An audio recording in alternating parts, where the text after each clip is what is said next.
quand on conçoit des quartiers, on ne construit pas de ville en tant que telle, mais on participe à la construction de la ville en intégrant toutes ces problématiques. Est-ce que nos constructions sont bas carbone? Est-ce qu'elles sont effectivement connectées pour éviter la fracture numérique? Est-ce que ce sont des lieux inclusifs pour éviter la fracture sociale?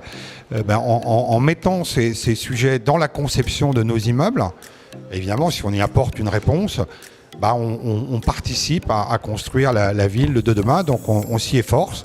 Ça n'est pas toujours simple. Il faut concilier les intérêts de court terme et les intérêts généraux de long terme.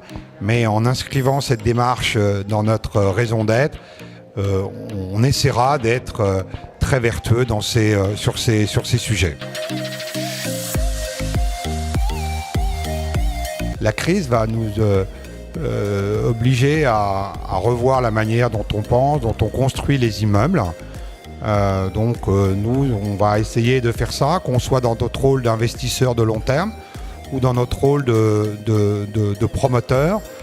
Par contre, on a la forte conviction, même s'il est encore un peu tôt pour avoir une vision très claire du sujet, mais qu'on ne fera plus demain notre métier comme on le faisait hier. Pourquoi ? Parce que si on regarde l'histoire, chaque fois qu'il y a eu une pandémie, qu'est-ce qu'on vit aujourd'hui, il y a derrière des ruptures très fortes. Et donc l'objectif de cette journée, c'était de voir dans quel domaine on allait avoir les ruptures, dans le domaine de la construction de la ville, quels étaient les sujets qui allaient être très impactés et qu'on puisse tous ensemble s'y préparer.